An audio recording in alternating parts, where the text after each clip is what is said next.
पिछले 1 महीने में पटोरी अनुमंडल अंतर्गत 3 लूट की घटना तथा 1 छिनते की घटना हुई। जो 3 लूट की घटना हुई थी उसमें पहली घटना 10 अक्टूबर को हलई ओपी अंतर्गत 3 अपराधियों के द्वारा एक बैग को लूटा गया था।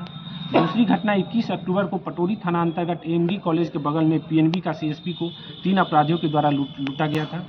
तथा तीसरी लूट की घटना 5 नवंबर को हलई ओपी अंतर्गत कारखाना चौक के पास से एसबीआई का सीएसपी था, उसको लूटा गया था।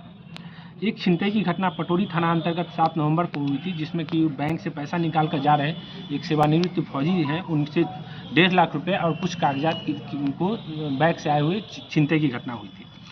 तीनों लूट की घटना में पहला उद्भेदन एएनडी कॉलेज के बगल में जो सीएसपी लूट हुई थी उसका हुआ, तथा उसमें लाइनर और रैकी करने वाले अपराधी के अलावा एक अपराधी अनिरुद्ध था, जो हथियार के साथ सीएसपी के अंदर गया था और लूट की थी। अनिरुद्ध को जेल भेजा जा चुका है तथा लूट में शामिल 2 अपराधी रंजय महतो, पेशर उपेंद्र महतो, साकिन सरहद माधो, पटोरी पीएस फिरार चल, और मेघनाथ कुमार उर्फ मनीष कुमार, पेशर रामचंद्र राय, साकिन मुकुंदपुर थाना पटोरी, दोनों फिरार चल रहा था। दोनों पटोरी थाना अंतर्गत टॉप 10 के जो अपराधी की सूची है उसमें शामिल है। फिर हलई ओपी में एसबीआई सीएसपी की लूट हुई और जिसमें रंजय महतो की जो गुप्त सूचना हम लोग को मिली, तो रंजय महतो की गिरफ्तारी हुई और पूछताछ के क्रम में जो सभी तीनों लूट की घटना और छिनतई की जो एक घटना हुई थी, सभी का पर्दाफाश हुआ है। तीनों लूट में जो 2 अपराधी हैं, रंजय महतो और मेघनाथ, ये तीनों लूट में और एक छिनतई की घटना में कॉमन था और तीनों लूट और छिनतई में दोनों शामिल थे। हलई ओपी में जो बैग लूट हुई थी उसमें जो रंजय और मेघनाथ के अलावा जो तीसरा अपराधी था वो कुंदन था, कुंदन कुमार, पेशर दिनेश राय, साकिन दरवा, थाना ताजपुर हलई ओपी, जिसे कि जेल भेजा जा चुका है।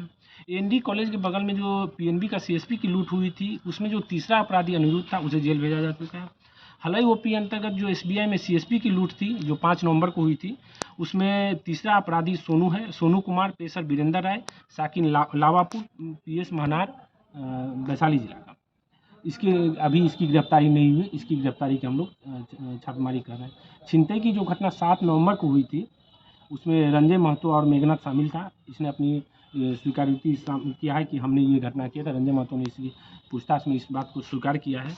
इसका रहे कि इसमें जो है दूसरा अपराधी मेघनाथ है। मेघनाथ आत्मसमर्पण करके जेल जा चुका है। जो अभी 1-2 अपराधी और इसमें कुछ बचे हुए हैं इस सारे घटनाक्रम में, जो एक मेघनाथ, सभी अपराधियों की गिरफ्तारी के लिए एसआईटी और डीआईयू टीम लगातार काम कर रही है तथा इसके लिए इसे भी जल्द से जल्द गिरफ्तार कर लिया जाएगा। रंजय महतो की जो रात में गिरफ्तारी हुई, तो रंजय महतो के पास से हमें 250 ग्राम गांजा, 1 देसी कट्टा, 2 गोली तथा 2 मोबाइल बरामद किया गया है और अख्तर कार्रवाई की जा रही है।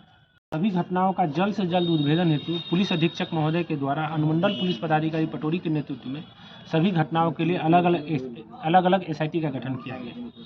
एसआईटी में सर्किल इंस्पेक्टर पटोरी, थानाध्यक्ष पटोरी, थानाध्यक्ष हलई, थानाध्यक्ष मोहनपुर, थानाध्यक्ष मोहद्दीनगर, इसके अलावा पटोरी थाना से इंस्पेक्टर मनोज, सब इंस्पेक्टर संतोष, पीएसआई अरशद, पीएसआई कर्मेंदु तथा हलई ओपी से पीएसआई अभिजीत, पीएसआई रंगलाल तथा मोहनपुर ओपी से विशद विश्वास सब इंस्पेक्टर, पीएसआई संजीत, और मोहद्दीनगर थाना से sub inspector Sonu, sub inspector दीपक, पीएसआई गुड्डू तथा क्यूआरटी पटोरी की टीम शामिल रही। इसके अलावा डीआईयू भी इसमें काफ़ी योगदान दी। डीआईयू से इंस्पेक्टर मुकेश, सिपाही अरविंद, सिपाही केशव और सिपाही अखिलेश शामिल हैं।